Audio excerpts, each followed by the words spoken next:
AKA Powers, welcome back to the channel. Peter A. DeLuca here. We're talking the greatest living, the greatest of all time. Luckily, he's living during our time. Comic book illustrator, comic book artist. It's you and the blank piece of paper. Marc Silvestri, DC Comics, Batman, Joker, Deadly Duo. I never looked at this book. I bought this edition that has no word balloons, no captions, and it solidified it all for me. Now, I still put John Byrne as the absolute goat of goats. But when it comes to illustrative power, Marc Silvestri, in his age, Marc Silvestri should be slowing down because the mind-muscle connection starts to drift. Your eyesight starts to drift. But people, what he did with this book is absolutely jaw-dropping. It's absolute inspiration, and the reason is because he just sat down and do it, and you can tell on the page. And I know so many of you want to go to Jim Lee as the greatest of the modern day, but people, Jim Lee doesn't have the arc that Marc Silvestri does. Jim Lee has become a wonderful cover artist, and hey, a lot of times there's people out there that they don't even favor. You know, there is some fandom that doesn't go for the Jim Lee covers. How crazy is that? And I know I've said, I believe Alex Ross is the greatest comic book creator of this generation, meaning his art direction, his design, his panels, his pages, his covers. But the consistency isn't quite there. Okay, Marc Silvestri has an absolute arc now that is like we're almost approaching this other phase of Marc Silvestri with Deadly Duo. Jim Lee, his interiors they've slowed down from year to year, and Jim Lee never quite built the confidence in everyone as being a great interior artist, meaning panel to panel, page to page. That doesn't mean he doesn't have highlights. Of course he has highlights. But Marc Silvestri even puts himself above Jack Kirby. Now, when it comes to illustration and consistency and art, just the artistry of it all, the craftsmanship of it all, I even put Gene Colan over Jack Kirby. And the reason for that is because Gene Colan is consistent for a longer arc. Jack Kirby in his, like Silver Star, nobody wants Silver Star. Nobody, and even his DC New Gods work, it has highlights, but it slips, and the writing not exactly there. John Byrne way above Jack Kirby when you compare the two head to head. There is no one with the career arc close to Marc Silvestri, and with Deadly Duo, Marc Silvestri's, he solidifies it, and we're going to check it out because I'm looking. Well, you're about to see. I'm looking at Deadly Duo for the very first time, and I'm so happy and grateful to be able to share this with all of you because it is important. It is a highlight, and we're in an age where there's no focal point for modern comics. It's depressing. But here we have, oh my God, we have a light. We have something peeking through the clouds, and we have to pay attention to this. And I'm proud. I'm happy to have a platform and a little bit of an audience. Thank you guys to bring it to you. So let's get into it.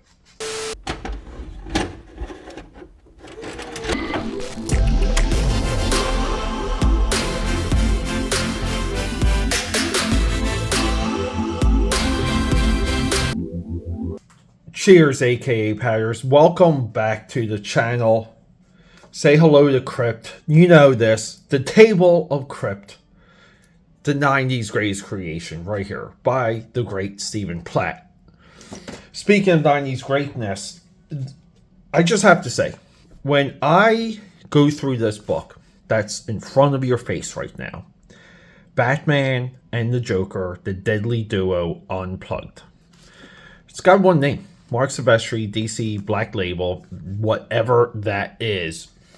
When I go through this, and I've flipped through it a handful of times already, it really brings the argument that Marc Silvestri is the greatest comic book illustrator of all time. When we go into his early work, Marc Silvestri started as a John Buscema clone. He later graduated into a style of his own.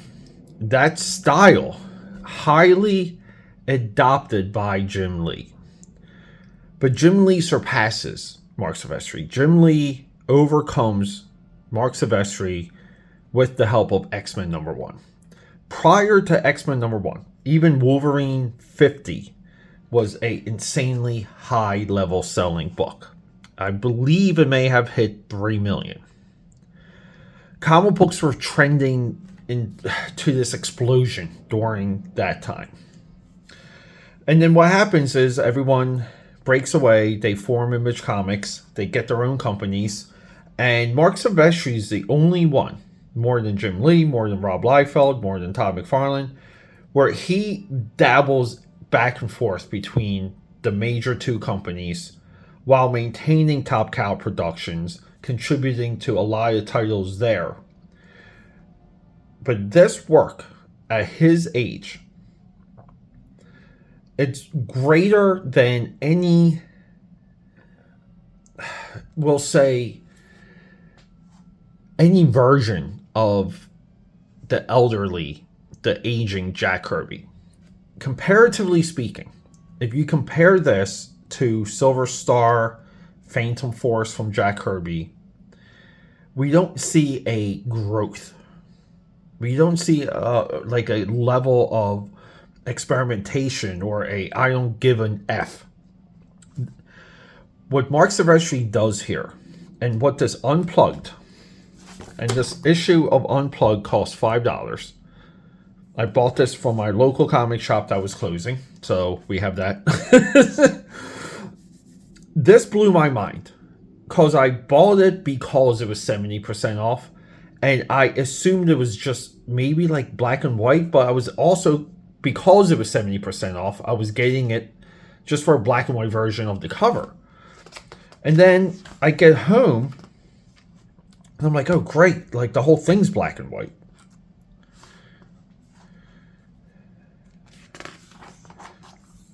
Okay, maybe the first 2 pages don't have any word balloons.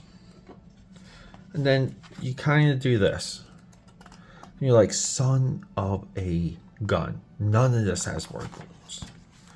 We're here just for the artwork. Marc Silvestri is a superstar artist. He has recruited, trained, worked with, mentored his like upcoming generation. Guys like Michael Turner, Dave Finch, who are masters in their own right. Marc Silvestri in his recruitment has given back so much. And a lot of times we're happy with that. But Marc Silvestri, when he speaks of illustration, methodology, which he doesn't do, we have to listen. Because he has a level of mastery here that you don't see in Todd McFarlane, Jim Lee, Rob Liefeld, Eric Larson. None of his contemporaries are even close to this. We go into his X-Men work. Remember, the Australian era, a lot of that was bi-monthly.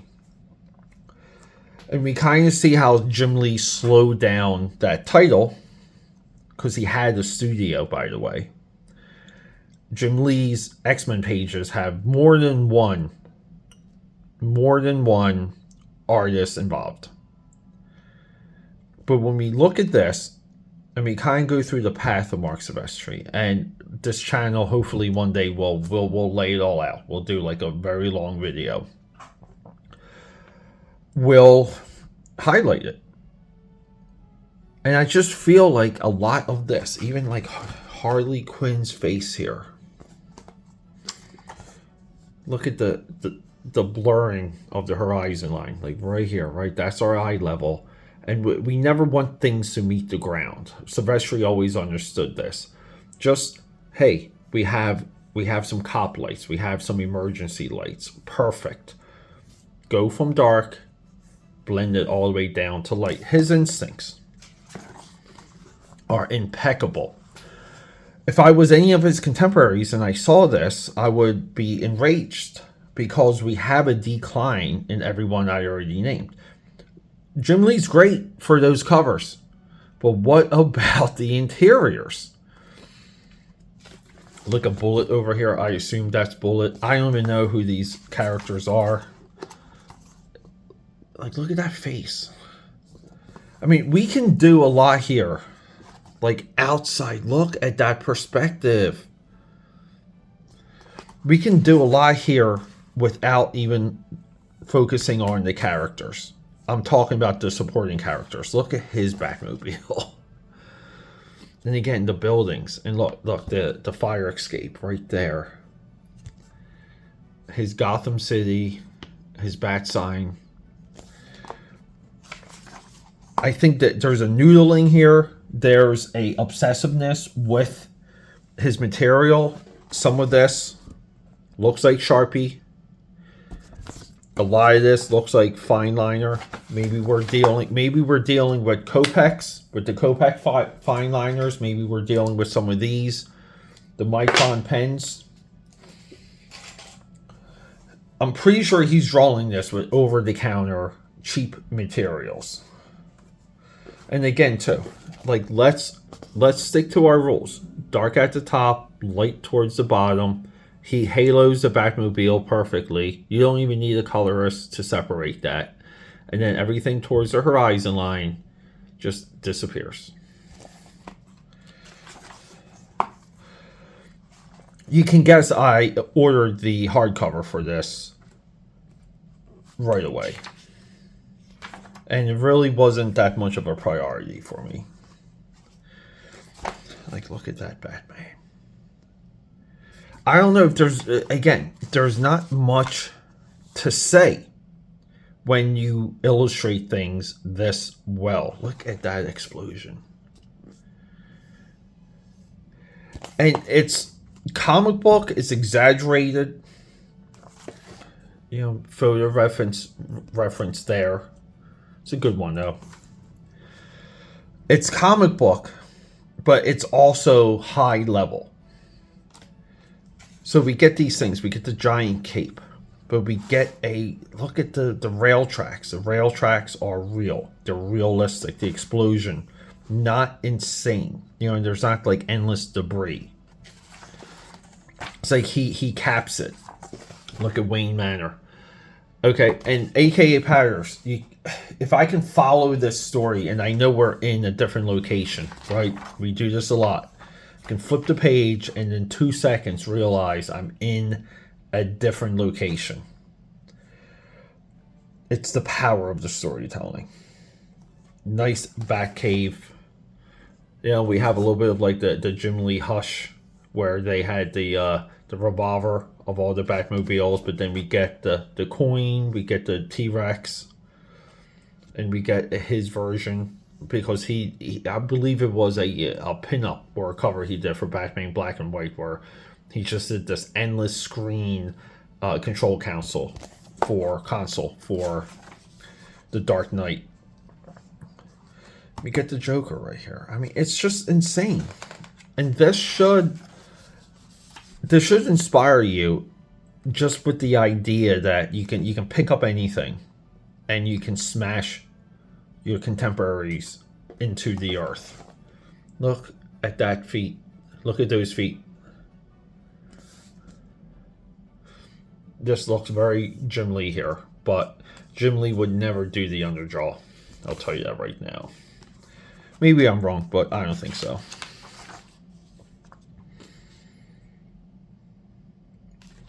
Yeah, and Deadly Duo. Look, they joining forces. So I don't know. I mean, I guess it's Black Label. This is not continuity.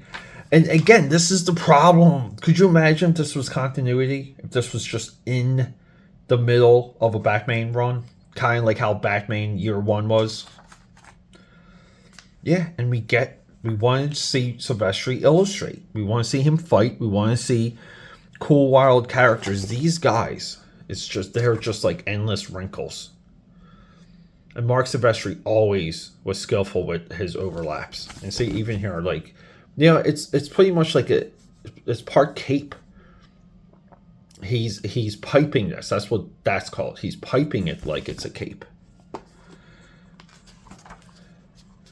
But he just hits it home. I mean, look at the Joker's face. His Joker with the shaved side head, you want that to be like that era's Joker. And again, too, like this is the problem of not having continuity. Because you should be able to have Marc Silvestri come into your Batman book and his version of the Joker, his Batmobile, whatever little nuances he's adding to the Dark Knight, you want that to be the art direction and the status quo for a little bit. So the next guy that comes on inherits that, doesn't rewrite it. This is wild. Look, the Joker just like pointing. Batman bloody, beat up. It's almost like does he like clunk out and he just the car's on autopilot. There's a lot here to look at, people. And look, Marc Silvestri, we talked about this. This is a lot of Tyler Kirkman's. I don't know if the two like influence one another or they toggle back and forth, but a lot of this debris looks like Tyler Kirkman. And of course, like, it's not, but Tyler did work in Top Cow Productions. Look at that Bruce Wayne face. Like, what do you do? When you see this, like, what do you do? And I believe this was 7 or 8 issues. And I don't know enough. Look at that cavern. Like, I don't know enough about the production of this. I wasn't following it. I wish I did. I love that, though. This is almost like the Seattle Tower. Really cool stuff. Really cool. I'm assuming that's Selena Kyle. And look at that cat. Judge an artist by how they draw animals and children. Yeah, this is so nuts. Like, look at that.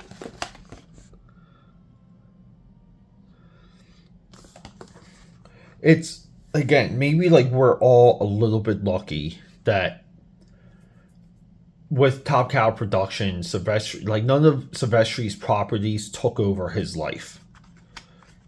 Because I think it would have pulled him away from comics. Recently on Top Cow Tuesday, we highlighted Cyberforce number 7 is what I believe to be him approaching the lap of Jim Lee. The quality of Cyberforce in 1 year versus Wildcats in 1 year, a lot of the Jim Lee panels, poses, textures, it's all up for grabs. It's really hard to decipher where Jim Lee is in some of that. But, so, you know, it's all Silvestri, though. And I'm not saying he hasn't had assistance here and there. I'm sure he did. But there's so much more Silvestri in Cyberforce than Jim Lee is in Wildcats 1 year into both of those titles. And that's it. Look at that dude's face. I don't know, AKA Patters. People like to get on the knob of these artist editions, these artisan editions, and I don't understand the obsession with a $200 something. There's no appendices. You don't know what materials are in some of those pages. So there's nothing to learn. This costs $5.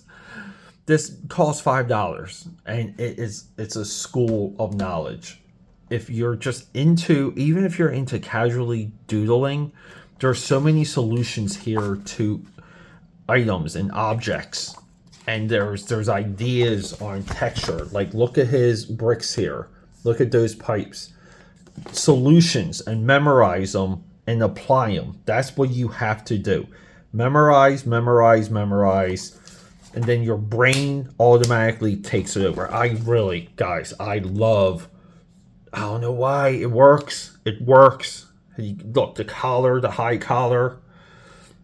It just works, dude. It really does. There's nothing lazy. Like even this as a silhouette. Look at the positioning of the feet. Look at the positioning of the feet here. There's nothing lazy in any of this. This is one of the great illustrated works of all time. It really is.